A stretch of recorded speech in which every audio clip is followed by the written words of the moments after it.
व्याख्यामुद्रां करसरसिजैः पुस्तकं शङ्खचक्रे बिभ्रद्भिन्नस्फटिकरुचिरे पुण्डरीके निषण्णः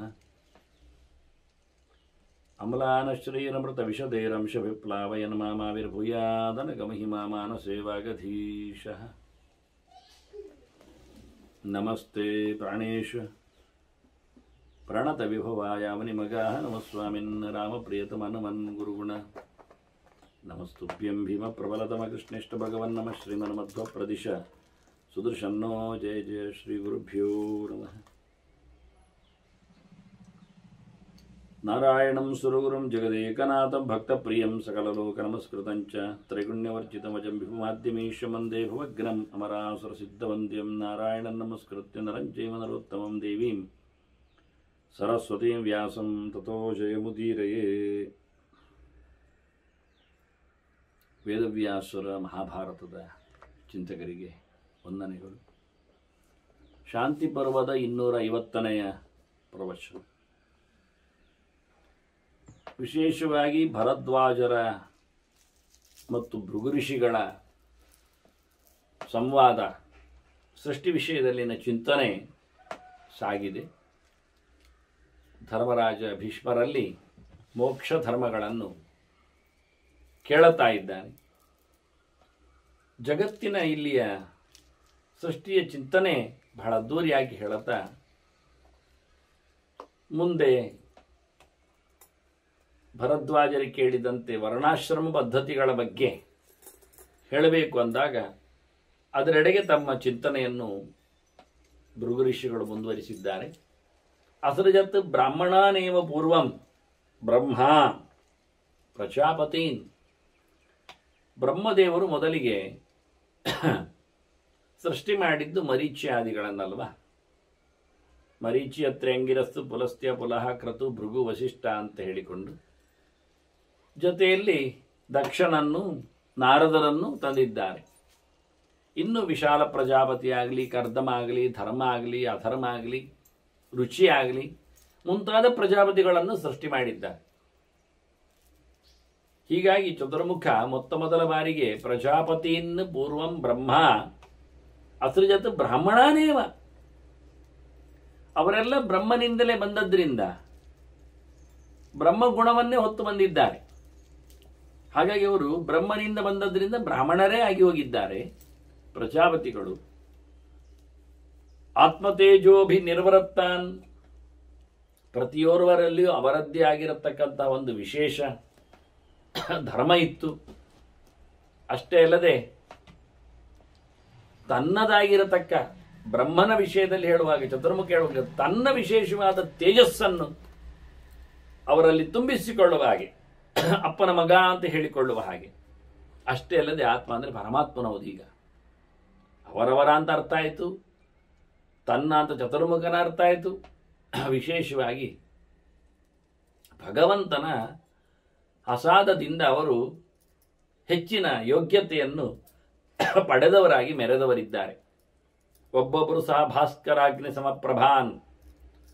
ಸೂರ್ಯನ ಲೋಕೋಪಕಾರಕವಾದ ಶಕ್ತಿ, ಬೆಂಕಿಯ ವಿಶೇಷವಾದ ತೇಜಸ್ಸು ಶಕ್ತಿ, ಪರದಾಹಕತ್ವ ಶಕ್ತಿ. ಹೀಗಾಗಿ ಬಹಳ ಚೆನ್ನಾಗಿ ಬ್ರೈಟ್, ಬಹಳ ಅದ್ಭುತವಾದಂತಹ ತೇಜಸ್ವಿಗಳಾಗಿ ಹುಟ್ಟಿ ಬಂದಿದ್ದಾರೆ.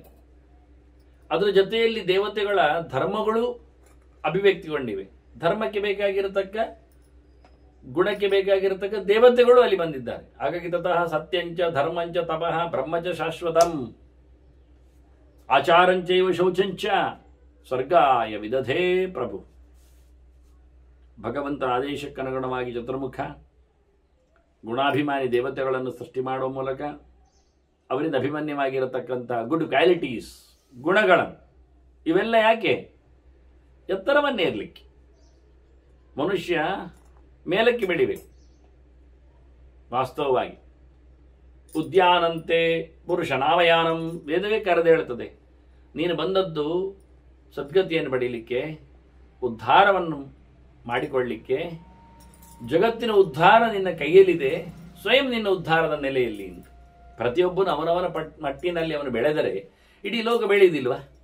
ನಾವು ಲೋಕವನ್ನು ಬೆಳೆಯಲಿಕ್ಕೋಸ್ಕರ ನಾವು ಏನಾದರೂ ಮಾಡಬೇಕಾಗಿಲ್ಲ. ಪ್ರತಿಯೊಬ್ಬನೂ ಒಳ್ಳೆದೆಡೆಗೆ ಸಾಗಿದರೆ, ಕೆಳಗೆ ಬೀಳದಂತೆ ಗುಣವಂತಿಕೆಯ ಬದುಕವನ್ನದಾಗಿದ್ದರೆ, ಶ್ರೀಮಂತನಾಗಲು ಹೇಗೆ ಪ್ರತಿಯೊಬ್ಬನೂ ಹವಣಿಸ್ತಾನೋ, ಇಷ್ಟಪಡ್ತಾನೋ, ಅದಕ್ಕಾಗಿ ಅವನ ಯೋಗ್ಯತೆಯಂತೆ ಪ್ರಯತ್ನ ತಪ್ಪುದಾರಿ ಇಲ್ಲದೆ ಮಾಡ್ತಾನೋ, ಹಾಗೆಯೇ ಪ್ರತಿಯೊಬ್ಬನು ಸಹ ಧೀಮಂತನಾಗಲಿಕ್ಕೆ ಇಷ್ಟಪಡಬೇಕು. ಅವನ ಯೋಗ್ಯತೆಯನ್ನು ತಿಳ್ಕೊಳ್ಳುತ್ತಾನೆ. ಅದರಂತೆ ಧೀಮಂತ ಶ್ರೀಮಂತನಾದಂತೆ ಅವನು ಮುಖ್ಯವಾಗಿ ವಿಶೇಷವಾಗಿ ಉದ್ಧಾರನಾಗಲಿಕ್ಕೆ, ಧರ್ಮವಂತನಾಗಲಿಕ್ಕೆ, ಸತ್ಯವಂತನಾಗಲಿಕ್ಕೆ, ಶೀಲವಂತನಾಗಲಿಕ್ಕೆ, ಆಚಾರವಂತನಾಗಲಿಕ್ಕೆ, ಶೌಚವಂತನಾಗಲಿಕ್ಕೆ ಪ್ರಯತ್ನಿಸಿ. ಇದೇ ಗುಡ್ ಕ್ವಾಲಿಟೀಸ್. ಆದರೆ ಇದನ್ನು ತಂದಿದ್ದಾನೆ. ತತಃ ಸತ್ಯಂಚ, ಪರಮೋಚ್ಚವಾದ ವ್ಯವಸ್ಥೆ, ಪ್ರಾಮಾಣಿಕವಾದ ರೀತಿಯಲ್ಲಿ ಬದುಕು, ಮುಚ್ಚುಮರೆ ಇಲ್ಲದೆ ತೆರೆದ ಪುಸ್ತಕದಂತೆ ಇರುವ ಒಂದು ಯೋಗ್ಯತೆ, ಅದ್ಭುತವಾದದಿದು. ಸತ್ಯ ಅಂದರೆ ಇಷ್ಟೇ, ಮತ್ತೇನಲ್ಲ. ಒಳಗೊಂದು ಹೊರಗೊಂದು ಇಲ್ಲವೇ ಇಲ್ಲ, ಮೋಸವೇ ಇಲ್ಲ, ಕಪಟವೇ ಇಲ್ಲದೆ, ನಾನಾಗಿ ಹೇಳಿದಾಗೆ ಟ್ರಾನ್ಸ್ಪರೆಂಟ್ ಆದ ವ್ಯಕ್ತಿತ್ವ ಹೇಳಿಕೊಂಡಾಗೆ, ತೆರೆದ ಪುಸ್ತಕಗಳಿದ್ದಾಗೆ. ಆದರೆ ಧರ್ಮ ಅದರೊಟ್ಟಿಗೆ ಒಳ್ಳೆ ಆಚಾರ ನಿಷ್ಠೆ, ಭಗವದೆಚ್ಚರ, ಅದಕ್ಕೆ ಬೇಕಾಗಿರುವಂಥ ತಪಸ್ಸು, ವಾನ್ಮಯವಾದ್ದು, ವಾಚಿಕವಾದರ ಜೊತೆಯಲ್ಲಿ ಮಾನಸವಾದ್ದು, ಮಾನಸವಾದ ಜೊತೆಯಲ್ಲಿ ಶಾರೀರಿಕವಾದ್ದು ಸಹ, ತ್ರಿಕರಣಪೂರ್ವಕವಾದ ಒಳ್ಳೆಯ ಟ್ರೆಡಿಷನ್ಸ್ಗಳು, ತನ್ನ ದಮ, ತನ್ನ ನಿಗ್ರಹ ಜೊತೆಯಲ್ಲಿ ಮಾತಿನದ್ದು, ಮನಸ್ಸಿನದ್ದು, ಹಿಂಸೆ ಮಾಡದ ಪ್ರವೃತ್ತಿ, ಅದರೊಟ್ಟಿಗೆ ಭಗವಂತನ ವಿಶೇಷವಾದಂಥ ಚಿಂತನೆ ಮಾಡತಕ್ಕ ವೇದ ಶಾಸ್ತ್ರ, ಇಡೀ ದೊಡ್ಡ ಆಚಾರ ಕಾಂಡ.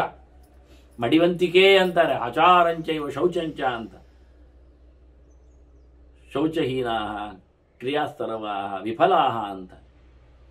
ಮೈಲಿಗೆ ಆದರೆ ಎಲ್ಲ ಕೆಲಸ ಹಾಳು ಅಂತ ವ್ಯವಸ್ಥಿತವಾಗಿ ಹೇಳುತ್ತಾರೆ. ಅದರಿಂದ ಅವನಿಗೆ ಸಂಕ್ರಾಂತಿ ಆಗ್ತದೆ, ದೋಷ ಬರುತ್ತದೆ. ಇದರಿಂದ ಅಲ್ಲಿಂದ ತಪ್ಪಿಕೊಂಡು ಹೋಗ್ತಾನೆ. ಕೊನೆಗೆ ನಾವು ಅಲರ್ಜಿ ಹೇಳಿಕೊಂಡಾಗೆ ಒಂದು ದೃಷ್ಟಿಯಿಂದ ಮೈಲಿಗೆ ಎನ್ನುವುದು ಅಲರ್ಜಿ, ಅದು ಬಂದದ್ದು ಗೊತ್ತಾಗೋದಿಲ್ಲ. ಮತ್ತೆ ಆಕ್ಟಿವ್ ಆಗಿ ಬಿಟ್ಟರೆ ಮತ್ತೆ ಅಲ್ಲಿಂದ ಅವನು ಹೊರಗೋಗ್ಲಿಕ್ಕೆ ಬರ್ತಾ ಇಲ್ಲ. ಒಂದು ಸರ್ತಿ ಅಟ್ಯಾಕ್ ಆದರೆ ಮತ್ತೆ ಯಾವತ್ತೂ ಅವನ ಅಲರ್ಜಿಯಲ್ಲಿ ಬಿದ್ದುಕೊಳ್ಬೇಕಾಗ್ತದೆ.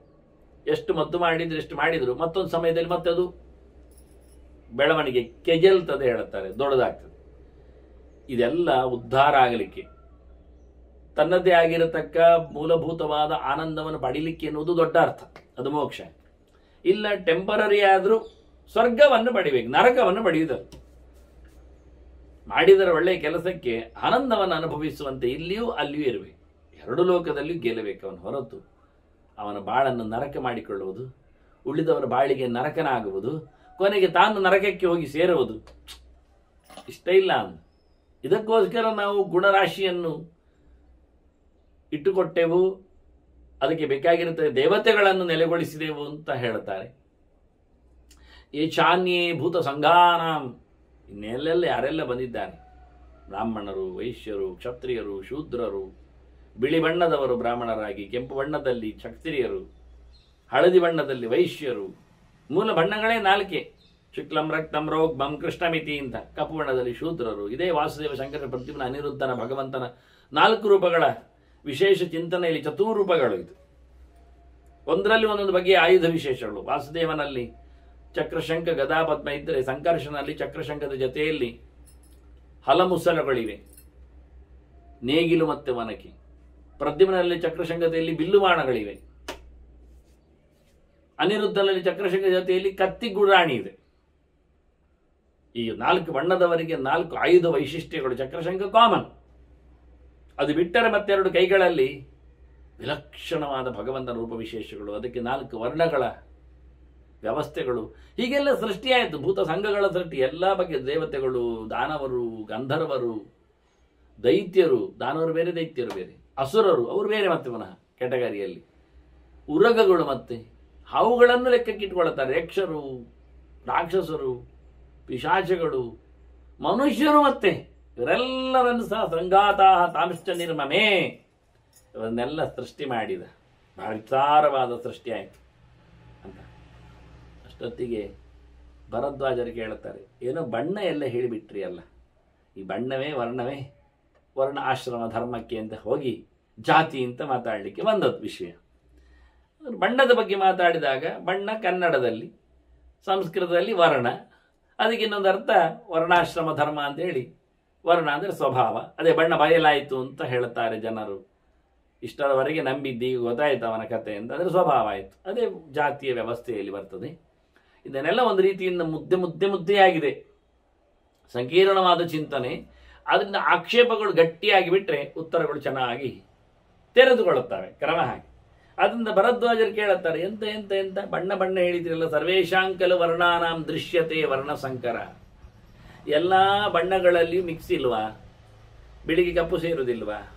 ಕೆಂಪಿಗೆ ಹಳದಿ ಹಾಕುವುದಿಲ್ವಾ? ಕೆಂಪು ಬಿಳಿ ಒಟ್ಟು ಬರುವುದಿಲ್ವಾ? ಬಿಳಿ ಕೆಂಪು ಆಗುವುದಿಲ್ವಾ? ಏನೆಲ್ಲ ಕೇಳಿದೆ, ಒಟ್ಟು ವರ್ಣ ಸಂಕರ ಆಗ್ತದೆ ಇಲ್ವೋ? ವರ್ಣ ಸಂಕರ ಅಂದರೆ ನೋಡಿ ಗೊತ್ತಾಯ್ತು ನಮಗೆ. ಅರ್ಜುನನ್ನು ಮಾತಾಡಿದ್ದಲ್ಲ, ಜಾಯತೆ ವರ್ಣ ಸಂಕರ ಸಂಕರೋ ನರಕಾಯೈವ ಅಂತ ಹೇಳಿ. ಇಲ್ಲೆಲ್ಲ ಸತ್ತು ಹೋಗಿಬಿಟ್ರೆ ಯೋಧರೆಲ್ಲ ಇಲ್ಲ ಅಂತಾದರೆ ಹೆಣ್ಮಕ್ಕಳ ಗತಿ ಏನಾಗ್ತದೆ? ಸಿಕ್ಕವರ ಕೈಯಲ್ಲಿ ಸಿಕ್ಕಿ ಹಾಕೊಳ್ತಾರೆ. ಯಾವ ಜಾತಿಯವರೋ, ಯಾವ ಬಣ್ಣದವರೋ, ಯಾವ ಸ್ವಭಾವದವರೋ, ಯಾವ ರೀತಿಯವರೋ, ಯಾವ ಗುಣದವರೋ, ಯಾವ ಹಂತದವರೋ ಗೊತ್ತಾಗುವುದಿಲ್ಲ. ಹಾಗಾಗಿ ಒಬ್ಬರಲ್ಲಿ ಒಬ್ಬರು ಒಂದೊಂದು ಬಗೆಯಿಂದ ಒಂದೊಂದು ರೀತಿಯಿಂದ ಒಟ್ಟು ಮಿಕ್ಸಿಂಗ್ ಆಗಿಬಿಡುತ್ತದೆ, ಮಿಶ್ರ ಆಗ್ತದೆ ಅಂತ ವರ್ಣ ಸಂಕರ ಅಂತ.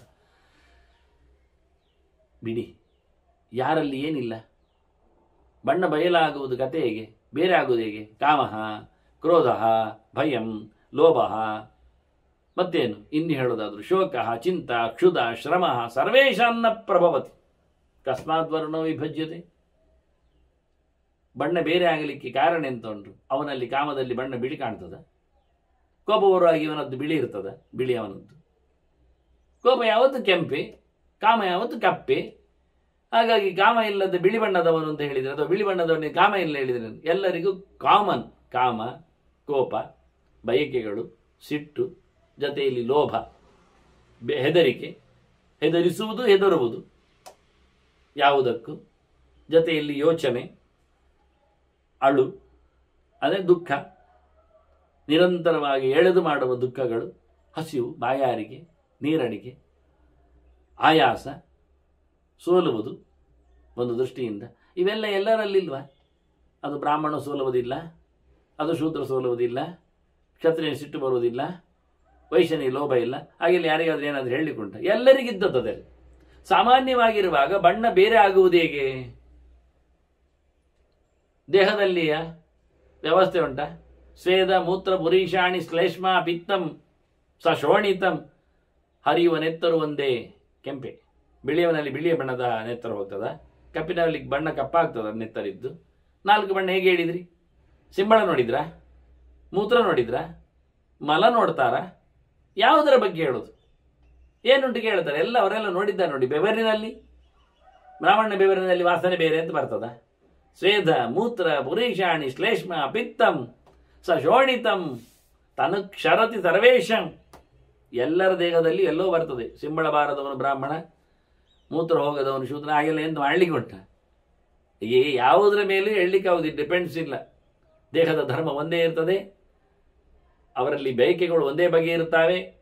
ಮೋನೋಪೋಲಿಗಳು, ಗುಣಗಳು, ದೋಷಗಳು, ದುರ್ಗುಣಗಳು, ಸದ್ಗುಣಗಳು ಎಲ್ಲ ಒಂದೇ ನಮನೆಯೆಲ್ಲ ಕಾಣುವಾಗ ಕಸ್ಮಾತ್ ವರ್ಣ ವಿಭಿದ್ಯತೆ, ಬೇರೆ ಎಂತ ಆಗ್ತದೆ ಇದರಲ್ಲಿ? ಇತ್ತ ನೋಡಿ, ಪ್ರಾಣಿ ಪ್ರಪಂಚ, ಮರಮಟ್ಟುಗಳು ಎಲ್ಲ ಇಟ್ಟುಕೊಳ್ಳುವ. ಜಂಗಮಾನಾಂ ಅಸಂಖ್ಯಯ ಸ್ಥಾವರಾಣಾಂಚ ಜಾತಯ. ಎಷ್ಟು ಜಾತಿ ಉಂಟು ಮಾರ್ಯಾರೆ, ಮರಗಳಲ್ಲಿ, ಪ್ರಾಣಿಗಳಲ್ಲಿ, ಪಕ್ಷಿಗಳಲ್ಲಿ, ಕ್ರಿಮಿಕೀಟಗಳಲ್ಲಿ, ಗಿಡಗಂಟೆಗಳಲ್ಲಿ, ಲತೆ ಬಳ್ಳಿಗಳಲ್ಲಿ, ಏನು ಬಗೆ ಬಗೆಗಳು. ತೇಷಾ ವಿವಿಧ ವರ್ಣಾನಾಂ ಕುತೋ ವರ್ಣ ವಿನಿಶ್ಚಯ. ಅವುಗಳೇನಾದರೂ ಬಣ್ಣ ವ್ಯವಸ್ಥೆ ಮಾಡಲಿಕ್ಕೆ ಉಂಟ? ಕಪ್ಪಿನ ಬಣ್ಣದ ಮರಗಳು, ಶೂದ್ರ ಮರಗಳು ಹಾಗೆಲ್ಲ ಮಾಡ್ತೇವೆ, ಆಗ್ತದೆ. ಕೆಂಪು ಜಾತಿಯ ಪ್ರಾಣಿಗಳು ಅವೆಲ್ಲ ಕ್ಷತ್ರಿಯ ಜಾತಿಗಳು ಮಾಡಿಬಿಡು, ಹಾಗೆ ಹೇಳಿಬಿಡು. ಬಿಳಿದ್ದವುಗಳೆಲ್ಲ ಹೂಗಳು, ಮರಗಳು ಎಲ್ಲ ಅವುಗಳೆಲ್ಲ ಬ್ರಾಹ್ಮಣ ವೃಕ್ಷಗಳು. ಏನಪ್ಪ ಇದು? ಎಷ್ಟೆಲ್ಲ ಇಲ್ಲ, ಎಲ್ಲ ಸಾಂಕರ್ಯ. ಬಿಳಿಯ ಮಧ್ಯೆಯಲ್ಲಿ ಕೆಂಪಿದೆ, ಕೆಂಪಿನ ಮಧ್ಯೆಯಲ್ಲಿ ಒಂದು ಹಕ್ಕಿಯಲ್ಲಿ 5 ಬಣ್ಣಗಳು ಇರ್ತಾರೆ, ಹಸಿರು ಸೇರಿ 5 ಬಣ್ಣದ ಪಂಚವರ್ಣದ ಪಕ್ಕಿ. ಪಂಚವರ್ಣದ ಪುಷ್ಪ ಕೇಳಲಿಲ್ವ? ಸೌಗಂಧಿಕ ತಂದದ್ದವ ಪಂಚವರ್ಣದ ಕಮಲ. ಹಾಗಾಗಿ ಯಾವುದು, ಆಗ ಒಂದು ಕಮಲವನ್ನು ನಾವೇನು ಕರೀವ? 5 ಬಣ್ಣದ ಕಮಲ ಇದ್ರೆ ಅದು ಸರ್ವವರ್ಣ ಕಮಲ ಅಂತ ಕರೀದ. ಎಲ್ಲ ಜಾತಿ ಉಂಟು ಹೇಳೋದ? ಅದು ತೋರಿಸುವಾಗ ಹಿಂದೆ ತೋರಿಸು, ಮುಂದೆ ತೋರಿಸು. ಎಲ್ಲ ಹಕ್ಕಿಯ ತಲೆ ಜುಟ್ಟು ಒಂದು, ರೆಕ್ಕೆ ಒಂದು, ಪುಕ್ಕ ಒಂದು, ಮೈ ಒಂದು, ಕೆಕ್ಕಿಲೊಂದು, ಕಣ್ಣೊಂದು ಬಗೆ. ಗರುಡನೇ ಆಗಿದ್ದಾನಲ್ಲ ಅವನಿಗೆ ಪಂಚವರ್ಣ, ಗರುಡನ ಕತೆ. ಪೀತ ಶುಕ್ಲಾರುಣೋ ಹರಿದು ಅಂತ ಅವನ ಮೈ, ಗರುಡನ ಚಿತ್ರ. ನಾನು ಪಕ್ಷಿ ಸಮೀಕ್ಷೆಯಲ್ಲೆಲ್ಲ ಕೊಟ್ಟಿದ್ದೇನೆ ಅದು ಎಲ್ಲಿ ಹೇಗೆ ಅಂತ. ಎಷ್ಟು ದೂರದ ತಲೆ ಸೇರಿ ಕಾಲಿನವರೆಗೆ, ಹಳದಿ ಕಾಲಿನಿಂದ ಹಿಡಿದು ಅವನ ಲೆಕ್ಕಾಚಾರದಲ್ಲಿ ಬಹಳ ಸುಂದರವಾಗಿ ಕಾಣುತ್ತಾನೆ. ಹಾಗಾಗಿ ಈ ಎಲ್ಲ ಬಣ್ಣದಿಂದ ನಾವು ಕಲಿಯುವುದೇನನ್ನು ಕೇಳುತ್ತಾರೆ. ಭೃಗು ಋಷಿ ಹೇಳ್ತಾರೆ, ಹೌದಪ್ಪ, ಇಲ್ಲ, ನ ವಿಶೇಷವಸ್ತಿ ವರ್ಣಾನ, ಬಣ್ಣದಲ್ಲಿ ಬದಲಾವಣೆ ಇಲ್ಲ ಮಾರಯ್ಯ, ಎಲ್ಲ ಒಂದೇ. ಸರ್ವಂ ಬ್ರಾಹ್ಮವಿದಂ ಜಗತ್, ಎಲ್ಲ ಬ್ರಹ್ಮದೇವರಿಂದ ಹುಟ್ಟಿತ್ತು, ಎಲ್ಲ ಬ್ರಾಹ್ಮಣರೇ, ಬ್ರಹ್ಮನ ಸಂಬಂಧಿಗಳೇ, ಬ್ರಹ್ಮನ ಮಕ್ಕಳೇ, ಬ್ರಹ್ಮನ ಸೃಷ್ಟಿಯಲ್ಲಿ ಬಂದವರೇ. ಮತ್ತೆ ವ್ಯತ್ಯಾಸ ಕರ್ಮಭಿಹಿ ವರ್ಣತಾಂಗತ, ಅವರು ಮಾಡಿದ್ದ ಕೆಲಸದಿಂದ ಅವರು ಬೇರೆ ಆದರು ಅಂತ ಹೇಳಿಬಿಟ್ಟು, ಬಂದದ್ರಿಂದ ಹೇಳಿದ್ದಲ್ಲ, ಅವರು ಆಯ್ಕೆ ಮಾಡಿಕೊಂಡದ್ದಿಗೆ ಅವರ ಸ್ವಭಾವಕ್ಕನುಗುಣವಾಗಿ ಬಂದದ್ದನ್ನು ನೋಡಿ ನಾನು ವರ್ಣವನ್ನು ಹೇಳಿದ್ದಲ್ಲ, ಅವರು ಆಯ್ಕೆ ಮಾಡಿಕೊಂಡದ್ದರ ಮೇಲೆ ನಾವು ವರ್ಣವನ್ನು ಗಮನಿಸಿದ್ದೇವೆ. ಕರ್ಮಭಿಹಿ ವರ್ಣತಾಂಗತ, ಕೆಲಸಗಳ ರಾಶಿ ಅವರ ಮೇಲೆ ಬಣ್ಣವನ್ನು ಬದಲಾಯಿಸಿ ಬಿಟ್ಟಿದೆ ಅಂತ. ಅದು ಹೇಗೆ ಆಯಿತು ನೋಡಿ, ಎಲ್ಲ ಬಂದ್ರಲ್ಲ, ಪ್ರಜಾಪತಿಗಳು ಬಂದಾಗಿ ಬ್ರಹ್ಮನಿಂದಲೇ ಶುದ್ಧವಾದ ವೇಷದಲ್ಲೇ ಬಂದಿದ್ದಾರೆ. ಕ್ಲೀನ್, ಮಿಸ್ಟರ್ ಕ್ಲೀನ್ ಅಂದರೆ ವೈಟ್ ಅಂತ ಅರ್ಥ ಅಲ್ವಾ? ಕ್ಲೀನ್ ಇತ್ತು, ವೈಟ್ ಇತ್ತು, ಮೊದಲು ಬಿಳಿ ಇತ್ತು, ಅಚ್ಚವಾಗಿ ಸ್ವಚ್ಛವಾಗಿ ಏನೂ ಇಲ್ಲದೆ ಇತ್ತು.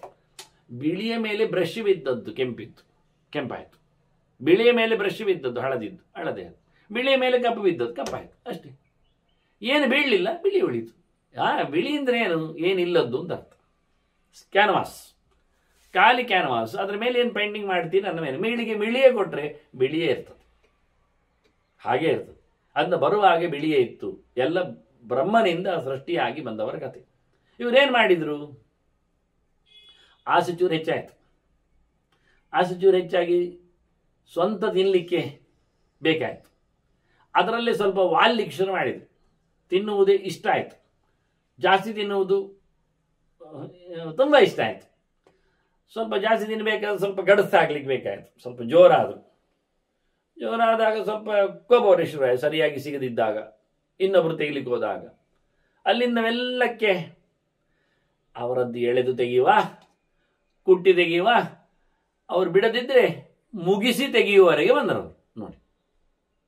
ಇಷ್ಟೇ, ಚೂರು ಆಸೆ ತಿನ್ನುವುದು ಹೆಚ್ಚಾಗಲಿಕ್ಕೆ ಹೋಗಿ ತಿನ್ನುವುದು, ತಿಕ್ಕುವುದು, ಮುಟ್ಟುವುದು, ನೋಡುವುದು, ಹಿಡಿಯುವುದು ಎಲ್ಲ ಬಂತು, ಎಲ್ಲ ಇಂದ್ರಿಯಗಳು. ಕಾಮ ಭೋಗ ಪ್ರಿಯಾ ತೀಕ್ಷ್ಣಾ ಕ್ರೋಧನಾ ಪ್ರಿಯ ಸಾಹಸ.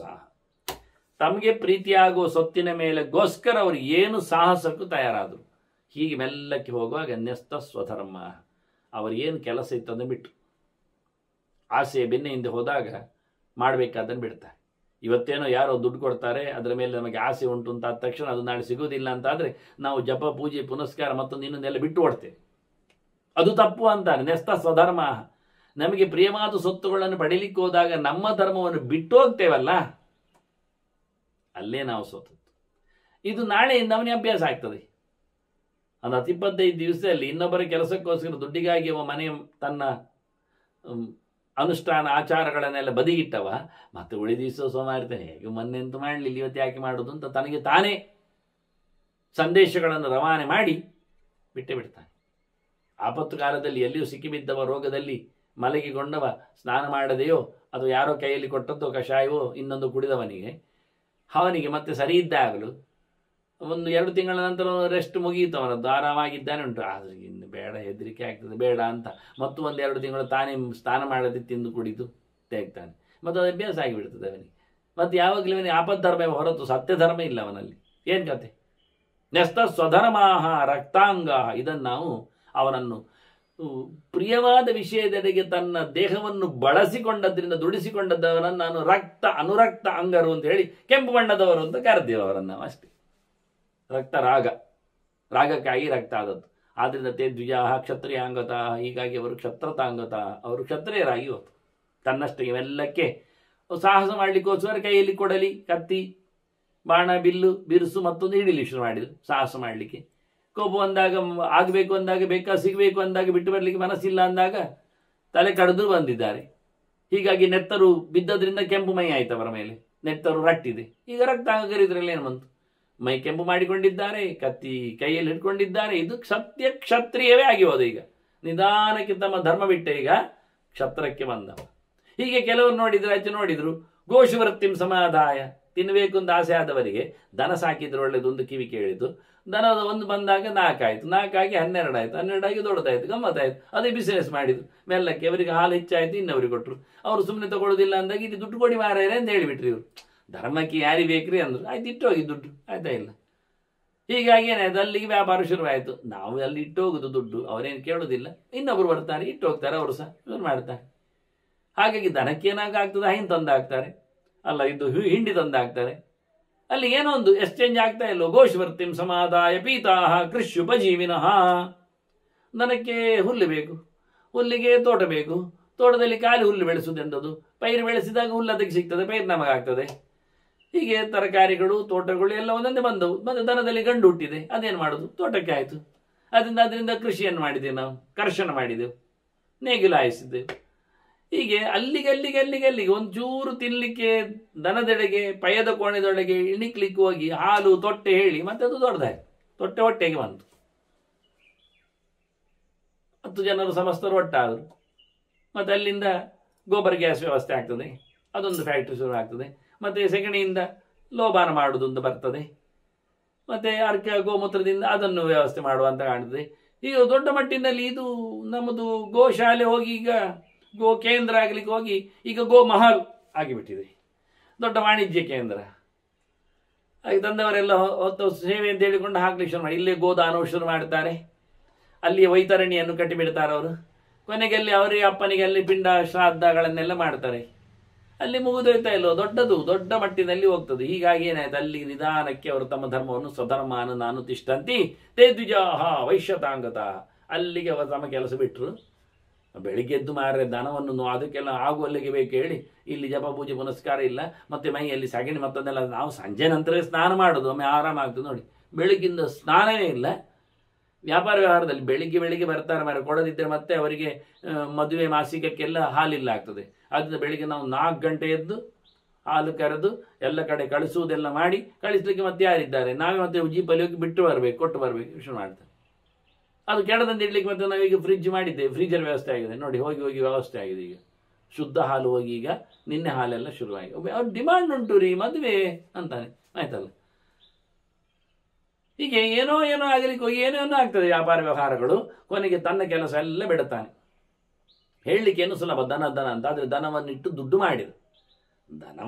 ಮಾಡಿದ್ರೆ ದೊಡ್ಡ ಸಂಗತಿ. ಕೆಲವರು ದೇವರನ್ನಿಟ್ಟೆ ದುಡ್ಡು ಮಾಡ್ತಾರಲ್ಲ, ಪೂಜೆ ಪುನಸ್ಕಾರ ಹೋಮ ಹವನ ಮತ್ತೊಂದು ಇನ್ನೊಂದು ಹೇಳ್ತಾ ಅದಕ್ಕೊಂದಿಷ್ಟು ಪಟ್ಟಿ ಗಿಟ್ಟಿ ಅಂತ ಹೇಳಿ ದೇವರ ಹೆಸರಿನಲ್ಲಿ ಕಂಡಾಪಟ್ಟೆ ಗಮ್ಮತ್ತಿನಲ್ಲಿ ಬದುಕ್ತಾರೆ. ಅದು ಪ್ರಯೋಜನ ಇಲ್ಲದ ವಿಷಯ. ಹಾಗೆ ದನವನ್ನು ದೊಡ್ಡ ಸಾಕು ಅಂತ ಹೇಳೋ ರೀತಿಯಲ್ಲಿ ನಾವು ಅದನ್ನು ವ್ಯಾಪಾರದ ನೆಲೆಯಲ್ಲಿ ನೋಡಿಕೊಂಡಾಗ ಅವರನ್ನು ವೈಶ್ಯರಾದ್ರು ನೋಡು, ಧರ್ಮ ಬಿಟ್ಟರು ನೋಡು ಅಂತ ನೋಡಿ ಹೇಗಿತ್ತು. ಇನ್ನು ಕೆಲವರಾಗಲ್ಲ, ಹಿಂಸಾತ್ಮಕ ಪ್ರಿಯಾಹ ಲುಬ್ಧಾಹ ಸರ್ವ ಕರ್ಮೋಪಜೀವಿನಃ.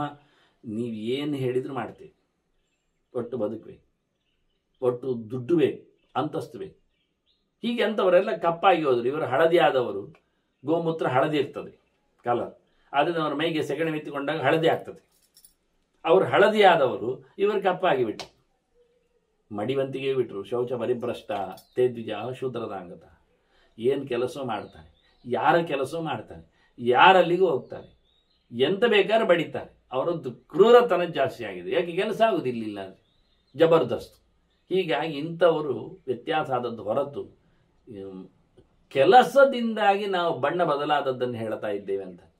ಆದರೆ ಎಲ್ಲರಿಗೂ ಮುಖ್ಯ ಇರುವಂಥದ್ದು ಧರ್ಮ ಯಜ್ಞಕ್ರಿಯಾ ಚೈಷಾಂ ನಿತ್ಯಂ ನ ಪ್ರತಿಷ್ಠಿತ್ಯತೆ. ಯಾವತ್ತೂ ಯಾರಲ್ಲಿಯೂ ಸಹ ನಾವು ಧರ್ಮ ಮಾಡಬೇಡಿ ಹೇಳಲಿಲ್ಲ, ಯಜ್ಞ ನಡೆಸಬಾರ್ದು ಅಂತ ಹೇಳಲಿಲ್ಲ.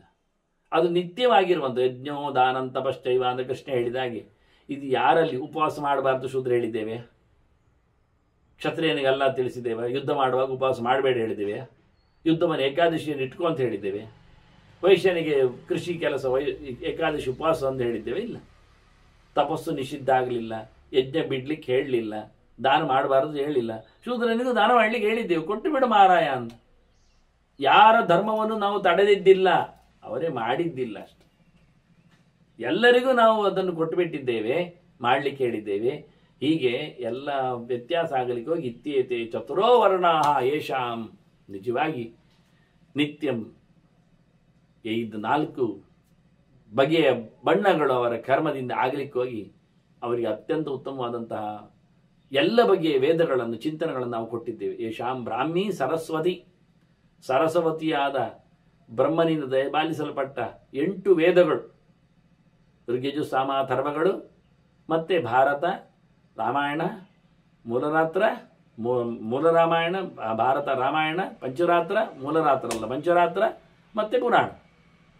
ಇಷ್ಟು ಸಹ ಎಲ್ಲರಿಗೂ ಸಿಕ್ಕಿದೆ. ಅವರವರಿಗೆ ಯೋಗ್ಯತೆಯಂತೆ ಅವರವರು ಅದನ್ನು ಪಡೆದು ಅನುಸಂಧಾನ ಮಾಡಿ ಬೆಳಗಲಿಕ್ಕೆ ಉಂಟು ಅಂತ.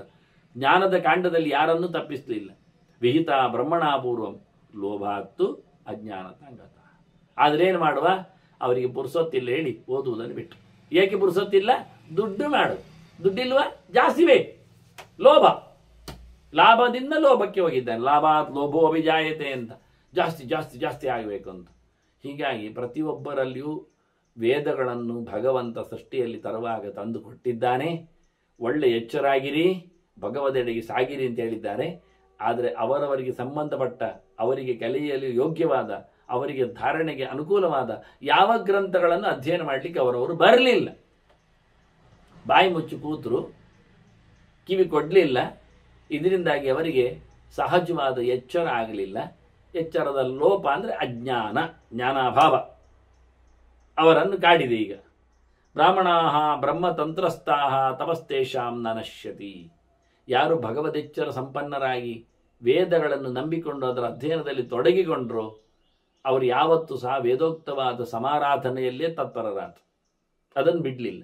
ಶಾಸ್ತ್ರ ಮಾರ್ಗವನ್ನು ತಪ್ಪಿಸದೆ ಅದರಲ್ಲಿ ನೆಲೆಗೊಂಡ್ರು. ಮಡಿವಂತಿಗೆಯನ್ನು ಕಾಪಾಡಿಕೊಂಡ್ರು, ಆಹಾರದಲ್ಲಿ ಪದ್ಧತಿಯನ್ನು ಉಳಿಸಿಕೊಂಡ್ರು, ನೈರ್ಮಲ್ಯವನ್ನು ಸಾಕಿದರು, ಬೆಳಿಗ್ಗೆದ್ದು ಅನುಷ್ಠಾನಕ್ಕೆ ತೆರೆದುಕೊಂಡ್ರು, ಎಂಥ ಕಾಲದಲ್ಲಿ ಅದನ್ನು ಬಿಡುವುದಿಲ್ಲ ಅಂತ ಪ್ರತಿಜ್ಞೆ ಮಾಡಿಕೊಂಡ್ರು.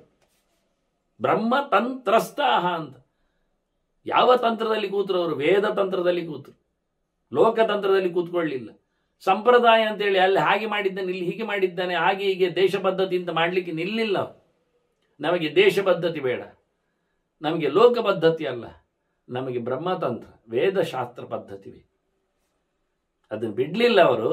ಹಾಗಾಗಿ ಅವರಲ್ಲಿ ಇವತ್ತು ಸಹ ತಪಸ್ಸು ಉಳಿಯಿತು, ಸಾಧನೆ ಉಳಿಯಿತು, ಹಾಳಾಗಿ ಹೋಗಲಿಲ್ಲ.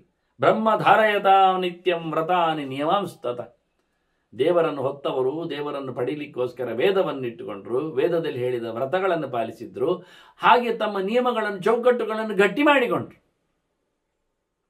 ಯಥೇಷ್ಟವಾಗಿ ತಿನ್ನತಕ್ಕಂಥ ಯೋಚನೆ ಎಲ್ಲರಿಗಿದೆ, ಆದರೆ ಅವನು ತಿನ್ನುವುದಿಲ್ಲ, ಯಥೇಚ್ಛವಾಗಿ ತಿನ್ನಲಿಕ್ಕೆ ಹೋಗುವುದಿಲ್ಲ.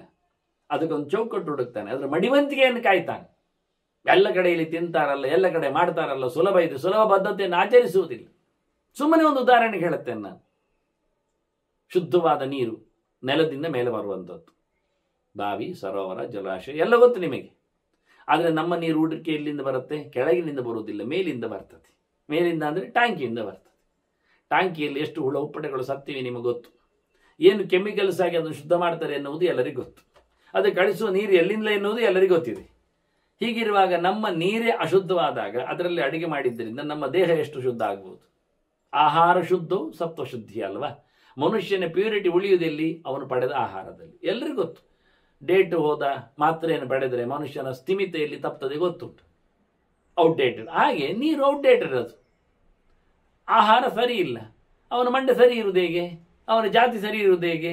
ಅವನ ಬದುಕು ಸರಿ ಆಗುವುದು ಹೇಗೆ?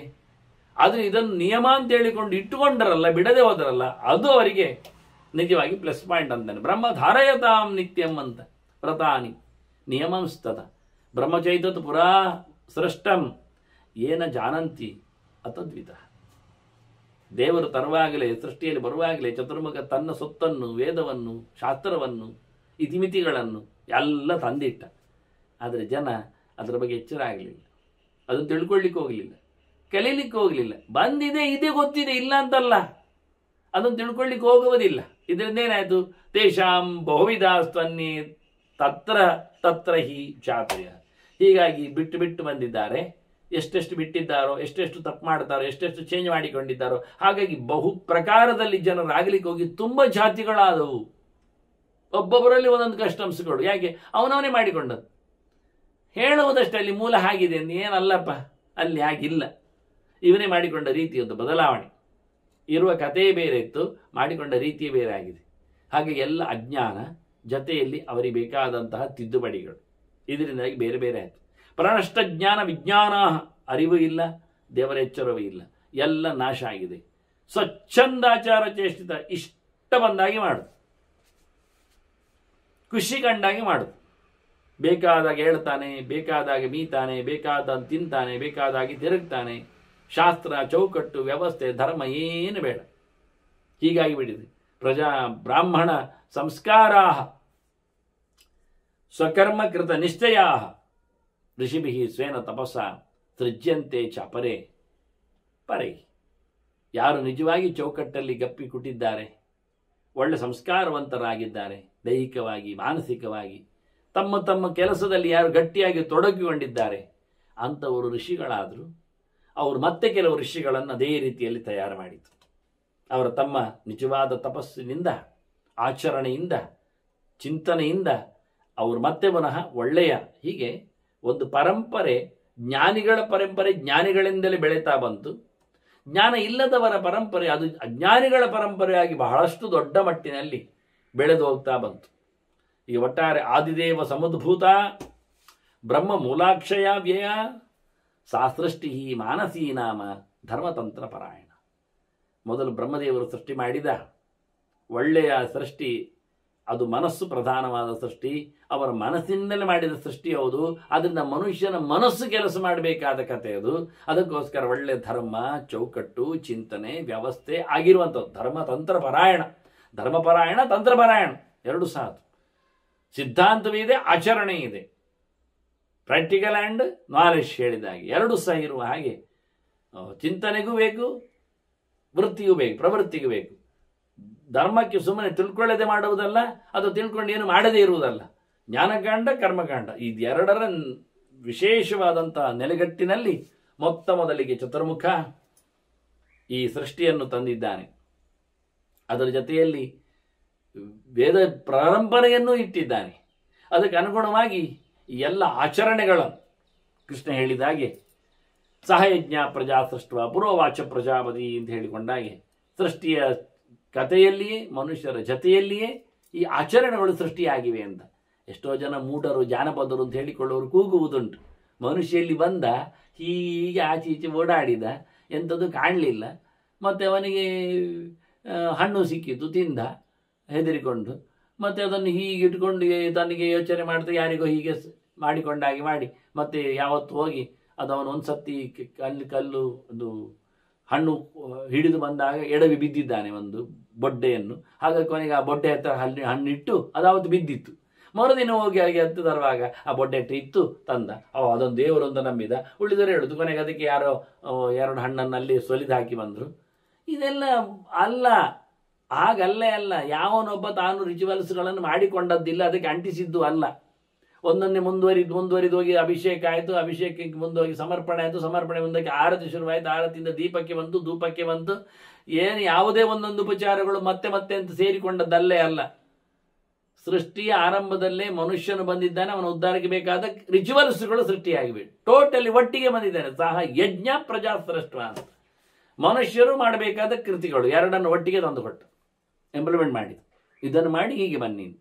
ಅವನಿಗೇನು ಬ್ಲೈಂಡ್ ಆಗಿ ಕಳಿಸಲೇ ಇಲ್ಲ, ಯಾರನ್ನು ನೀವೇ ಹುಡುಕಿಕೊಂಡು ಏನಾಗಲಿ ಹೇಳಲೇ ಇಲ್ಲ. ಕಣ್ಪಟ್ಟಿ ಕಟ್ಟಿಕೊಟ್ಟು ಅಜ್ಞಾನಿಗಳನ್ನಾಗಿ ಮನುಷ್ಯರನ್ನು ಗಾಡಿಗೆ ಬಿಟ್ಟು ಏನು ಮಾಡ್ತಾರೆ ನೋಡುವ ಅಂತ ಅವನು ಬಿಗ್ ಬಾಸ್ ಥರ ಕೂತ್ಕೊಳ್ಳಿಲ್ಲ ಎಲ್ಲಿ ಸಹ. ಅವನು ಕೋಮಣ ಕಡ್ತಾನ, ಅಥವಾ ಕೋಮಣ ಬಿಚ್ಚುತ್ತಾನ, ಅದು ಇನ್ನೊಬ್ಬರ ಕೈ ತೆಗಿತಾನ, ಕಾಲೆತ್ತುತ್ತಾನ, ಏನು ಮಾಡಲಿಕ್ಕೆ ಹೋಗಲಿಲ್ಲ. ಯಥಾ ಪ್ರಕಾರ ಏನು ನೀನು ಎನ್ನುವುದನ್ನು ಹೇಳಿಯೇ, ಅಂದರೆ ಚಿಪ್ಪು ಸಮೇತ ಕಳಿಸಿದ್ದಾನೆ. ಅದಕ್ಕೆ ಬೇಕಾಗಿರತಕ್ಕಂಥ ಮಾನಿಟರ್ ಸಮೇತ ಕೊಟ್ಟಿದ್ದಾನೆ. ಲೋಕವನ್ನು ಕರುಣಿಸಿದ್ದಾನೆ, ಆಕ್ಷನ್ಸ್ಗಳನ್ನು ಇಟ್ಟಿದ್ದಾನೆ. ಇದೇನು ಹೇಳು, ಇಷ್ಟು ಸ್ಪಷ್ಟವಾದ ಚಿಂತನೆ ಹೇಳ್ತಾರೆ ಅವರು. ಆದಿದೇವ ಸಮುದ್ಭೂತ, ಈ ಚತುರ್ಮುಖನಿಂದ ಬಂದಿರತಕ್ಕ ಭಗವಂತನ ಆದೇಶಕ್ಕೆ ಅನುಗುಣವಾದ ಈ ಸೃಷ್ಟಿಯಲ್ಲಿ, ವ್ಯವಸ್ಥೆಯಲ್ಲಿ ಬ್ರಹ್ಮ ಮೂಲ ಅಕ್ಷಯ ಅವ್ಯಯ. ಇದನ್ನು ಕೊನೆಗೊಳಿಸ್ಲಿಕ್ಕೆ ಆಗುವುದಿಲ್ಲ, ಇದರಲ್ಲಿ ವಿಕಾರ ಮಾಡಲಿಕ್ಕೆ ಬರುವುದಿಲ್ಲ. ಆಸ್ ಇಟ್ ಈಸ್, ಹಾಗೆ ಹೀಗೆ, ಅದಕ್ಕೆಲ್ಲ ವೇದವೇ ಮೂಲ. ಜಾನಪದ ಮೂಲವಲ್ಲ, ಮನುಷ್ಯನ ಮಾಡಿಕೊಂಡು ಬಂದದ್ದಲ್ಲ, ಅದಕ್ಕೆ ದೈವ ಮೂಲ, ಮತ್ತೊಂದು ಮೂಲ, ಭೂತ ಮೂಲ ಏನು ಯಾವುದಲ್ಲ. ಎಲ್ಲವೂ ಋಷಿ ಮೂಲವೇ, ಬ್ರಹ್ಮ ಮೂಲವೇ, ವೇದ ಮೂಲವೇ. ಇದು ಯಾವುದು ಬದಲಾವಣೆ ಆಗುವಂಥದ್ದು ಅಲ್ಲ, ಸತ್ತು ಹೋಗುವಂಥದ್ದಲ್ಲ. ಮುಗ್ದೋಯ್ತು ಬಿದ್ದೋಯ್ತು ಹೇಳಲೇಬೇಡಿ. ಯಾವತ್ತದನ್ನು ಯಾವನಾದ್ರೂ ಒಬ್ಬ ಮೇಲಕ್ಕೆ ತರ್ತಾನೆ ಇರ್ತಾನೆ, ತೋರಿಸ್ತಾ ಇರ್ತಾನೆ, ಹಿಡಿತಾನೆ ಇರ್ತಾನೆ. ನೀ ಬಿಟ್ಟರು ಇಲ್ಲ ಆಗುವುದಿಲ್ಲ.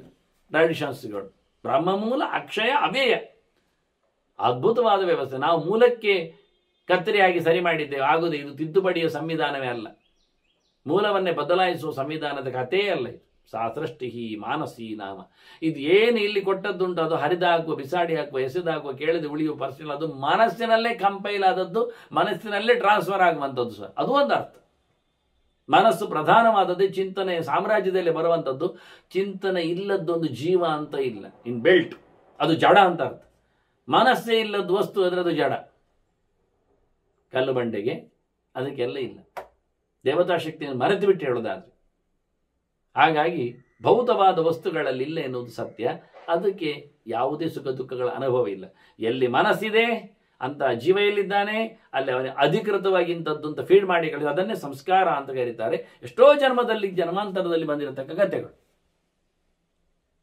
ಭರದ್ವಾಜರಿಗೆ ಪ್ರಶ್ನೆ ಬಂತು, ಹಾಗಾದ್ರೆ ಬ್ರಾಹ್ಮಣರ ಲಕ್ಷಣ ಅಂತ ಹೇಳಿ, ಕ್ಷತ್ರಿಯರಿಗಿದ್ದ, ವೈಶ್ಯರನ್ನು ಡಿಫೈನ್ ಮಾಡಿ, ಶೂದ್ರರನ್ನು ತಿಳಿಸಿಕೊಡಿ ಅಂತ ಕೇಳಿಬಿಡ್ತಾರೆ. ಸರಿ ಅಂತ ಭರದ್ವಾಜರು, ಇವತ್ತು ನಾವು ಬ್ರಾಹ್ಮಣರ ಬಗ್ಗೆ ಅವರ 2 ಮಾತು ಕೇಳುವ ಅಷ್ಟೇ, ಮತ್ತೆ ಉಳಿದವರನ್ನು ಅನುಸಂಧಾನಕ್ಕೆ ತರದು. 2 ಮಾತು ಬ್ರಾಹ್ಮಣರ ಬಗ್ಗೆ ಹೇಳ್ತಾರೆ, ಮತ್ತೆಲ್ಲ ಒಂದೊಂದೇ ಮಾತಲ್ಲಿ ಭೃಗುಗಳು ವಿಶ್ಲೇಷಣೆ ಹೇಳ್ತಾರೆ. ಯಾಕೆಂದ್ರೆ ತುಂಬ ಸಂಗತಿಗಳಿವೆ ಅಂತ ಬ್ರಾಹ್ಮಣನ ಚಿಂತನೆ ಮಾಡಿಕೊಳ್ಳುವಾಗ. ಅವನು ಇನ್ಬಿಲ್ಟ್ ಮಾಡಿಕೊಳ್ಳಬೇಕು ಎನ್ನುವ ನೆಲೆಯಲ್ಲಿ ಜಾತಕರ್ಮಾಧಿವಿರ್ಯಸ್ತು ಸಂಸ್ಕಾರೈ ಸಂಸ್ಕೃತಃ. ಶುಚಿ, ಮುಖ್ಯವಾಗಿ ಅವನಿಗೆ ದೈಹಿಕವಾಗಿ ಸಂಸ್ಕಾರಗಳಾಗಿವೆ. ಹುಟ್ಟಿನಿಂದಲೇ ಜಾತಕರ್ಮ, ಅಲ್ಲಿಂದಲೇ ಗರ್ಭಾಧಾರ, ಪುಂಸವನ, ನಾಮಕರಣ, ಅನ್ನಪ್ರಾಶನ, ಚೌಲ, ಉಪನಯನ, ವಿವಾಹ, ಹೀಗೆ ದೈಹಿಕವಾಗಿ ಅವನಿಗೆ ಸಂಸ್ಕಾರಗಳಾಗುವುದರಿಂದ ಅವನು ಬ್ರಾಹ್ಮಣ್ಯವನ್ನು ಉಳಿಸಿಕೊಳ್ಳುತ್ತಾನೆ. ಮತ್ತೆ ಮಡಿವಂತಿಕೆಯನ್ನು ಕಾಪಾಡಬೇಕು. ಅವನು ಎಲ್ಲ ಕಡೆ ಮುಟ್ಟುವುದು, ತಿನ್ನುವುದು, ಹಿಡಿಯುವುದು, ತಿರುಗುವುದೆಲ್ಲ ಆಗಬಾರದು. ಮಂಗಳದ್ರವ್ಯ ಸಮೇತನಾಗಿರಬೇಕು, ಮಂಗಳಾತ್ಮಕನಾಗಿರಬೇಕು. ವೇದಾಧ್ಯಯನ ಸಂಪನ್ನ, ಪ್ರಧಾನವಾಗಿ ವೇದವನ್ನು ಕಲಿಬೇಕು ಸ್ಪಷ್ಟವಾಗಿ. ಷಟ್ಸು ಕರ್ಮಸು ಅವಸ್ಥಿತ, ಕಲಿತು ಸುಮ್ಮನೆ ಇರುವುದಲ್ಲಿ ಇನ್ನೊಬ್ಬರಿಗೆ ಕಲಿಸಬೇಕು. ಯಜ್ಞವನ್ನು ವೇದದಲ್ಲಿ ಹೇಳಿದಂತೆ ಮಾಡಬೇಕು, ಮಾಡಿಸಬೇಕು. ಅದರಲ್ಲಿ ಹೇಳಿರ್ತಕ್ಕಂಥ ದಾನ ದಕ್ಷಿಣೆಗಳನ್ನು ಕೊಡಬೇಕು, ಪಡಿಬೇಕು. ಹೀಗೆ ಎಲ್ಲದರಲ್ಲಿ ಅವನು ನೆಲೆಗೊಂಡಿರಬೇಕು. ಪ್ರಧಾನವಾಗಿ ಯಾವತ್ತೂ ಸಹ ಯಾವುದನ್ನು ಸಹ ಕಾಟಾಚಾರ ಮಾಡದೆ, ಅತ್ಯಂತ ಪವಿತ್ರನಾದ ಪರಮಾತ್ಮನ ನಂತರದಲ್ಲಿ ದೇಶವನ್ನು ಕಾಲವನ್ನು ಪವಿತ್ರಗೊಳಿಸುವ ಪ್ರಾಣನ ಎಚ್ಚರದಲ್ಲಿ ಶೌಚಾಚಾರೇ ಸ್ಥಿತ, ಮುಖ್ಯವಾಗಿ ಪವಿತ್ರಾತ್ಮನಾಗಿ, ಪೂತಾತ್ಮನಾಗಿ, ಪ್ರಾಣಪ್ರಿಯನಾಗಿ ಬದುಕಬೇಕು. ಸಮ್ಯಕ್ ವಿಗಸಾಶಿ, ಯಾವುದನ್ನಾದರೂ ದೇವರಿಗೆ ಸಮರ್ಪಿಸದೆ ತಿನ್ನಲಿಕ್ಕಿಲ್ಲ. ಯಜ್ಞ ಮಾಡದೆ ತಿನ್ನಬಾರದು. ಯಜ್ಞ ಶಿಷ್ಟಾಸಿನಸ್ತಂತ ಮುಚ್ಚಂತೆ ಸರ್ವ ವಿಷಯಿಂದ.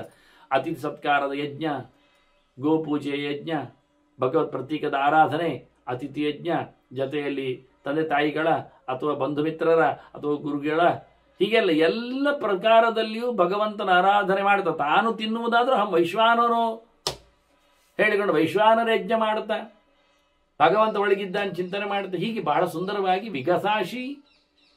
ಅದರ ಹಾಗೆ ಮತ್ತೆ ಯಾವತ್ತೂ ಸಹ ಗುರುಪ್ರಿಯ, ಮೇಲಿನ ತತ್ವಗಳು ಬಂದದ್ದರೆಡೆಗೆ ಆರಾಮಾಗಿ ಪ್ರೀತಿಯನ್ನು ಮಾಡ್ತಾ, ನಿತ್ಯವ್ರತಿ, ಸತ್ಯಪರಹ, ಸುಳ್ಳಿಲ್ಲ, ಮೋಸ ಇಲ್ಲ, ವಂಚನೆ ಇಲ್ಲ, ಯಾವತ್ತು ನೋಡಿದ್ದು ವ್ರತನಿಷ್ಠನೇ, ಶಾಸ್ತ್ರ ವ್ರತದಿಂದ ಆಚೆ ಓಡ್ಲಿಕ್ಕಿಲ್ಲ ಅಂತವ ನಿಜವಾಗಿ ಸವೈ ಬ್ರಾಹ್ಮಣ ಉಚ್ಯತೆ. ಅವನು ಭಗವಂತನಿಗೆ ಪ್ರಿಯನಾಗ್ತಾನೆ, ವೇದೋಕ್ತನಾದ ವ್ಯಕ್ತಿ ಆಗ್ತಾನೆ, ಸೃಷ್ಟಿಯಲ್ಲಿ ಉತ್ತಮನೊಂದು ಅನಿಸಿಕೊಳ್ತಾನೆ. ಸೃಷ್ಟಿ ಮಾಡಿದ ಅಪ್ಪನಿಗೆ, ಚತುರ್ಮುಖನಿಗೆ ಇಷ್ಟ ಆಗ್ತಾನೆ ಒಂದು ದೃಷ್ಟಿಯಿಂದ. ಸತ್ಯಂ, ದಾನಂ, ದಮಃ, ಅದ್ರೋಹ, ಆನುಶಂಸ್ಯಂ, ಕ್ಷಮ, ಗೃಣ, ತಪಶ್ಚ ದೃಶ್ಯತೆ ಯತ್ರ ಸವೈ ಬ್ರಾಹ್ಮಣ. ಬ್ರಾಹ್ಮಣನಲ್ಲಿ ಕೆಲವು ಕ್ವಾಲಿಟೀಸ್ ಕಾಣುತ್ತದೆ ಗುರುತಿಸುವುದಾದರೆ. ಸತ್ಯನಿಷ್ಠೆ, ದಾನಶೀಲನಾಗಿರುತ್ತಾನೆ, ಜೊತೆಯಲ್ಲಿ ದಮ, ಇಂದ್ರಿಯ ನಿಗ್ರಹ ಇರ್ತದೆ. ಯಾರ ಮೇಲೂ ದ್ರೋಹ ಮಾಡುವುದಿಲ್ಲ. ಅವನಿಗೆ ದ್ರೋಹ ಆದರೂ ಮಾಯ ಮುಚ್ಚಿ ಕೊಟ್ಕೊಳ್ತಾನೆ, ಸಹಿಸ್ತಾನೆ. ಅವನು ಇನ್ನೊಬ್ಬರಿಗೆ ಕಷ್ಟ ಕೊಡುವುದು ಎನ್ನುವುದು ಇಷ್ಟ ಆಗುವುದಿಲ್ಲ. ಆನುಶಂಸ್ಯ, ಮನುಷ್ಯರನ್ನು ಪ್ರೀತಿಸ್ತಾನೆ ಒಂದು ದೃಷ್ಟಿಯಿಂದ. ಕ್ಷಮೆ, ನಾನಾಗಿ ಹೇಳಿದಾಗೆ, ಅದರೊಟ್ಟಿಗೆ ಘೃಣೆ, ದಯೆ, ಏನಾದರೂ ಒಳ್ಳೆಯದಾಗಲಿ ಅಂತ. ಮತ್ತೆ ಮುಖ್ಯವಾದದ್ದು ತಪಸ್ಸು, ಮಾತಿನಲ್ಲಿ, ಮನಸ್ಸಿನಲ್ಲಿ, ಜೊತೆಯಲ್ಲಿ, ಅವನ ದೇಹದಲ್ಲಿ. ಯಾವ ಕಾಲದಲ್ಲಿ ಉತ್ತಮವಾದ ತಪಸ್ವಿಯಾಗಿರ್ತಾನೋ, ಲೋಕವನ್ನೇ ತನ್ನ ತೇಜಸ್ಸಿನಿಂದ ತಾಪಗೊಳಿಸ್ತಾನೆ, ಸಂತಾಪಪಡಿಸ್ತಾನೆ. ಹೆದರಿಗೊಳ್ಳಬೇಕು ಜನ ಅವನ ಸಿದ್ಧಿಯಲ್ಲಿ. ಹಾಗೆ ಅದ್ಭುತವಾದ ವ್ಯವಸ್ಥೆ ಅವನಲ್ಲಿದೆ. ಹೀಗೆ ಚಿಂತನೆ ಮಾಡುವಂತೆ ಬ್ರಾಹ್ಮಣ ಧರ್ಮಗಳನ್ನು ಎರಡು ಮಾತಿನಲ್ಲಿ ಮುಖ್ಯವಾಗಿ ಹೇಳುತ್ತಾರೆ ವಾಸ್ತವವಾಗಿ. ಹಾಗಾಗಿ ಪ್ರಧಾನವಾದದ್ದು ಎಂದರೆ ನಾವು ಹಿಂದೆ ನೋಡುವಂತೆ ಕೃಷ್ಣ ಅವನು ಹುಟ್ಟಿದ್ದು ಒಂದು ಕಡೆ, ಬೆಳೆದದ್ದು ಮತ್ತೊಂದು ಕಡೆ. ಅವನಪ್ಪ ವಸುದೇವ, ವಸುದೇವನಪ್ಪ ಶೂರಸೇನ. ಶೂರಸೇನನಿಗೆ ಹೆಂಡತಿಯಲ್ಲಿ ಹುಟ್ಟಿದವ ವಸುದೇವ, ಸರಿ, ಕ್ಷತ್ರಿಯ ಹೆಂಡತಿಯಲ್ಲಿ ಹುಟ್ಟಿದವ. ಅದು ಶೂರಸೇನನಿಗೆ ವೈಶ್ಯ ಹೆಂಡತಿ ಒಬ್ಬಳಿದ್ಲು, ಅವಳಲ್ಲಿ ಹುಟ್ಟಿದವ ನಂದಗೋಪ. ಹಾಗಾಗಿ ವಸುದೇವ ನಂದಗೋಪುರ ಅಣ್ಣ ತಮ್ಮಂದಿರು, ಹೊಟ್ಟೆ ಒಂದೇ ಅಲ್ಲ, ತಾಯಿ ಬೇರೆ, ತಂದೆ ಒಬ್ಬನೇ. ಆದ್ರಿಂದ ವಸುದೇವ ತನ್ನ ತಮ್ಮನ ಮನೆಯಲ್ಲಿ ಮಗುವನ್ನು ಬಿಟ್ಟ, ತಮ್ಮನ ಮಗುವನ್ನು ಈಚೆ ತಂದ. ಮತ್ತೊಬ್ಬಳಿದ್ಲು ಶೂರಸೇನನಿಗೆ ಹೆಂಡತಿ ಶೂದ್ರಿ, ಅವಳಲ್ಲಿ ಹುಟ್ಟಿದವಳು ಹುಡುಗಿ, ಹೆಣ್ಮಗಳು. ಅವಳನ್ನು ಮದುವೆಯಾದವ ವಿದುರನಿಗೆ ಕೊಟ್ಟಿದ್ದ. ಹಾಗಾಗಿ ವಿದುರನ ಮನೆಯಲ್ಲಿ ವಸುದೇವನ ಜೊತೆಯಲ್ಲಿದ್ದವರೇ ಇರುವಂಥದ್ದು, ತಂಗಿಯಾದವಳೇ ಇರುವುದು ಒಂದು ಲೆಕ್ಕದಲ್ಲಿ. ವಿದುರನ ಹೆಂಡತಿ ವಸುದೇವನ ತಂಗಿ, ಕಾಸ ಅಲ್ಲ ಅಂತ ಅರ್ಥ. ಅದು ನಿಜವಾಗಿ ವಸುದೇವನದ್ದೇ ತಂಗಿಯಾದವಳು, ಕ್ಷತ್ರಿಯಲ್ಲಿ ಹುಟ್ಟಿದವಳು ಕುಂತಿ ಇದ್ದಾಳೆ. ಶೂರನ ಮಗಳು ಕುಂತಿ ಕ್ಷತ್ರಿಯಲ್ಲಿ ವಸುದೇವನ ಸೋದರಿ ಆಗ್ತಾಳೆ. ಹಾಗೆ ಕುಂತಿ ಮತ್ತೆ ಆರುಣಿ ವಿದುರನ ಹೆಂಡತಿ ಇಬ್ಬರು ಅಕ್ಕ ತಂಗಿಯರು ಮೊದಲಿಗೆ ಯಾದವರ ಮನೆಯಲ್ಲಿ. ಈಗ ಮದುವೆ ಆದಾಗ ಹಸ್ತಿನಾಪುರದಲ್ಲಿ ಇಬ್ಬರು ಇದ್ದಾರೆ. ಹಾಗಾಗಿ ವಿದುರನ ಮನೆಯಲ್ಲಿ ಕುಂತಿ ಉಳಿಲಿಕ್ಕೆ ಕಾರಣ ವಿದುರನ ಮನೆ ಅಂತಲ್ಲ, ಗಂಡನ ತಮ್ಮನ ಮನೆ ಇಲ್ಲ. ಗಂಡನ ತಮ್ಮನ ಮನೆ ಹೌದದು, ಪಾಂಡುವಿನ ತಮ್ಮ ವಿದುರ. ಗಂಡನ ತಮ್ಮನ ಮನೆ ಆಗುವುದಕ್ಕಿಂತ ಹೆಚ್ಚು ತನ್ನ ತಂಗಿ ಮನೆ, ಅದು ಆರುಣಿಯ ಮನೆ. ಕಾಸ ತಂಗಿ ಅಂದ್ರೆ ಸೋದರಿ ಅಲ್ಲ, ಒಂದೇ ಹೊಟ್ಟೆ ಅಲ್ಲ, ಎರಡು ತಾಯಿ. ಅವನ ತಂದೆಗೆ ಎರಡು ತಾಯಿ, ಎರಡು ಹೆಂಡತಿಯರು. ಹೀಗಾಗಿ ನಂದಗೋಪನಲ್ಲಿದ್ದ ಕೃಷ್ಣನಿಗೆ ಅಲ್ಲಿ ಸಂಸ್ಕಾರ ಮಾಡಿದ ಯಾರು ಕೇಳಿದರೆ ವಸುದೇವನ ಪುರೋಹಿತರೆ, ಕ್ಷತ್ರಿಯ ಸಂಸ್ಕಾರ ಮಾಡಿದೆ. ಆದ್ರಿಂದ ಕೃಷ್ಣ ಕೊನೆವರೆಗಳು ಕ್ಷತ್ರಿಯನಾಗಿದ್ದ. ಯಾಕೆ ಇಲ್ಲಿ ಹೇಳಿದ್ದಲ್ಲ, ಜಾತಕರ್ಮ ಬಿಬೀರ್ಯ ಸಂಸ್ಕಾರ ಈ ಸಂಸ್ಕೃತ ಶುಚಿ. ಈ ಸಂಸ್ಕಾರದಿಂದ ಅವನ ಶುಚಿವಂತಿಗೆ, ಮಡಿವಂತಿಗೆ, ಶುದ್ಧತೆ ಕಾಪಾಡಲ್ಪಡ್ತದೆ. ಆದ್ರಿಂದ ಕೃಷ್ಣ ನಂದಗೋಪನಲ್ಲಿದ್ದರು, ವೈಶ್ಯರ ಸಮೂಹದಲ್ಲಿದ್ದರು, ಅವರೆಲ್ಲ ವೈಶ್ಯರೇ. ಅವರು ಊಟ ಮಾಡ್ತಾ ಇದ್ರು, ಅಲ್ಲೇ ಇದ್ರು. ಅವನಿಗೆ ಸಂಸ್ಕಾರ ಮಾತ್ರ ಆದದ್ದು ಬಾಡಿಗೆ, ದೇಹಕ್ಕೆ, ಅದನ್ನು ನೋಡಿಕೊಳ್ಳಿಕ್ಕೆ, ನೋಡುವವರಿಗೆ ಅದು ಕ್ಷತ್ರಿಯರು. ಅದರಿಂದ ಅವನು ಕ್ಷತ್ರಿಯನ, ಅವನು ವೈಶ್ಯನ ಆಗಲಿಲ್ಲ. ಅದರಿಂದ ಕ್ಷತ್ರಿಯ ಹುಡುಗಿ ರುಕ್ಮಿಣಿ ಮದುವೆ ಆಯಿತು, ಎಲ್ಲ ವ್ಯವಸ್ಥೆ ಕ್ಷತ್ರಿಯರಾಗೇ ಇದ್ದವ. ಆದರೆ ಕರ್ಣ ಅವ ಕುಂತಿಯ ಮಗ, ಜಾತಿಯಿಂದ ಕ್ಷತ್ರಿಯವ, ಹುಟ್ಟಿದ್ದು ಸೂರ್ಯನಿಗೆ. ಆದರೆ ಅವನಿಗೆ ಹುಟ್ಟಿದ ತಕ್ಷಣ ಅವಳನ್ನು ತೇಲಿ ಬಿಟ್ಟಿದ್ದಾನೆ. ಅವನು ಒಬ್ಬ ಸೂತ, ಅಧಿರಥ, ಕ್ಷತ್ರಿಯನಿಂದ ಕೆಳಗಿನವ. ಅವನು ಪಡೆದಿದ್ದಾನೆ ಸಂಸ್ಕಾರವನ್ನು, ಸೂತರಲ್ಲಿ ಕೊಟ್ಟಿದ್ದಾನೆ. ಆ ಪ್ರಕಾರ ಆಗಿದೆ. ಆದ್ದರಿಂದ ಅವನು ಸೂತನೇ ಆಗಿಬಿಟ್ಟ. ಕರ್ಣ ನಿಜವಾಗಿ ಕ್ಷತ್ರಿಯ ಆದ, ಆದರೆ ಸಂಸ್ಕಾರ ಆಗದೆ ದೇಹಕ್ಕೆ ಅವನು ಸೂತನಾದ. ಅವರ ಸಂಸ್ಕಾರ ಆಯಿತು. ಅವರ ಹುಡುಗಿಯರನ್ನೆಲ್ಲ ಮದುವೆ ಆದ. ರುಕ್ಮಿಣಿಯನ್ನು ಮದುವೆ ಆದಾಗ ಕ್ಷತ್ರಿಯರ ಹುಡುಗಿಯನ್ನು ಮದುವೆ ಆಗಲಿಲ್ಲ. ಅವನು ಗಾಡಿ ಹೊಡೆಯುವವರು ಹುಡುಗಿಯರನ್ನೇ ಮದುವೆ ಆದವ, ಸೂತರ ಜಾತಿಯಲ್ಲೇ ಮದುವೆ ಆದ. ಹಾಗಾಗಿ ಅವನು ಸಂಸ್ಕಾರದಲ್ಲಿ ಸೂತನಾಗಿ ಉಳಿದ. ಅದು ಹುಟ್ಟಿನಿಂದ ವ್ಯಕ್ತಿಯನ್ನು ಹೇಳುವ ಬದಲಿಗೆ ಸಂಸ್ಕಾರದಿಂದ ವ್ಯವಸ್ಥೆ ಮಾಡಲಿಕ್ಕೆ ಉಂಟು ಎನ್ನುವುದನ್ನು ನಾವು ಇತಿಹಾಸದ ಒಂದು ಎರಡು ಪ್ರಮುಖ ಅವಲೋಕನದಲ್ಲಿ ಕಾಣಲಿಕ್ಕೆ ಬಂದು ಅದನ್ನು ಇಲ್ಲಿ ಮುಖ್ಯವಾಗಿ ಗುರುತಿಸಿ, ಸಂಸ್ಕಾರದಿಂದ ಮತ್ತೆ ಅಧ್ಯಯನದಿಂದ, ವೇದಾಧ್ಯಯನದಿಂದ, ಕೃಷ್ಣನ ಗುರುಕುಲಕ್ಕೆ ಹೋಗಿ ಅಧ್ಯಯನ ಮಾಡಿ ಬಂದದಕ್ಕೋಸ್ಕರ. ಹಾಗಾಗಿ ಅಧ್ಯಯನದಿಂದ ಜೊತೆಯಲ್ಲಿ ಉಳಿಸಿಕೊಳ್ಳುವುದರಿಂದ, ಆ ಕರ್ಮಗಳನ್ನು, ಯಜ್ಞದಾನಗಳನ್ನು ಉಳಿಸಿಕೊಳ್ಳುವುದರಿಂದ, ತಪಸ್ಸನ್ನು ಉಳಿಸಿಕೊಳ್ಳುವುದರಿಂದ ಅವನು ಉಂಟಾಗ್ತಾನೆ. ಲೋಕಕ್ಕೆ ನೋಡಿದಾಗ ಮುಖ್ಯ ಗುಣವಂತಿಕೆ ಬೇಕು ಅಂತ, ಮುಖ್ಯ ಪ್ರಧಾನವಾದ ಸತ್ಯ, ದಾನ, ಕ್ಷಮೆ, ಅನುಶಂಸ್ಯ, ಗಿರಣಿ, ಇವನ್ನೆಲ್ಲ ಸಾಮಾಜಿಕ ದೊಡ್ಡ ಗುಣಗಳು, ವೇದೋಕ್ತ ಗುಣಗಳು, ಅದನ್ನು ಹೊತ್ತುಕೊಂಡವ. ಇವನಲ್ಲಿ ಕ್ಷಮೆ ಇಲ್ಲ, ಕ್ಷತ್ರಿಯನಲ್ಲಿ ಸಹಿಸಿಕೊಳ್ಳೋದಿಲ್ಲವ. ಅವನ ಮನುಷ್ಯರ ಮೇಲೆ ಅವನಿಗೆ ಅನುಶಂಸೆ ಇಲ್ಲ, ಅಂದರೆ ಹಿಂಸೆ ಮಾಡಬಾರ್ದು ಅಂತಿಲ್ಲ, ದಂಡನೆ ಇದೆ. ಹೀಗೆಲ್ಲ ಮುಖಗಳು ತಿರುಗ್ತವೆ. ಆದ್ದರಿಂದ ಉದಾತ್ತ ಗುಣಗಳಲ್ಲಿ ಬಹಳಷ್ಟು ಮೊತ್ತದಲ್ಲಿ ಬರತಕ್ಕಂತಹ ಜಾತಿಯಲ್ಲಿ ಬ್ರಾಹ್ಮಣ ಬರ್ತಾನೆ ಅಂತ ಹೇಳಿ, ಇತ್ತ ಕಡೆಯಲ್ಲಿ ಗುಣ, ಅತ್ತ ಕಡೆಯಲ್ಲಿ ಸಂಸ್ಕಾರ, ದೈಹಿಕವಾದ ಕಥೆ ಎರಡು ಮಿಕ್ಸ್ ಮಾಡಲಿಕ್ಕೋಸ್ಕರ ಎರಡು ಮಾತನ್ನು ಉಲ್ಲೇಖ ಮಾಡಲಿಕ್ಕೆ ಬಂತವ, ಎರಡು ಗೆರೆ ಹೇಳಬೇಕಾಗಿ ಬಂತು. ಹಾಗಾಗಿ ಎರಡು ಸಾಮಾಜಿಕವಾದ ಗುಣವಂತಿಕೆ, ಧಾರ್ಮಿಕವಾದಂತಹ, ತಾತ್ವಿಕವಾದಂತಹ ಎತ್ತರ, ಜೊತೆಯಲ್ಲಿ ಅವನು ಮಾಡಿಕೊಂಡು ಬಂದಿರತಕ್ಕಂತಹ ರಿಚುವಲ್ಸ್ಗಳಲ್ಲಿ ಆಗಿರುವ ಬದಲಾವಣೆಗಳನ್ನು ತಿಳಿತಾನೆ. ಅದರಿಂದ ಕಾಲಕ್ಕನುಗುಣವಾಗಿ ಸಂಸ್ಕಾರ ಮಾಡಿಕೊಂಡಾಗ ಜಾತಿ ಉಳಿತದೆ, ಉತ್ಕೃಷ್ಟವಾಗ್ತದೆ, ಸ್ವಂತತನವನ್ನು ಮೇಲಿಸ್ತದೆ ಎನ್ನುವುದು ಅರ್ಥ ಆಗುತ್ತೆ. ಇನ್ನು ಮುಂದಿನ ಕೆಲವು ನಾನಾಗಲೇ ಹೇಳಿದೆ ಕ್ಷತ್ರಿಯಾದಿಗಳ ಬಗ್ಗೆ ಮತ್ತೆ ಇನ್ನೊಂದು ದಿನದ ಚಿಂತನೆಯಲ್ಲಿ ಅದನ್ನು ಕೇಳುವ ವಂದನೆಗಳೊಂದಿಗೆ ಶ್ರೀಕೃಷ್ಣ ನಾರಾಯಣ.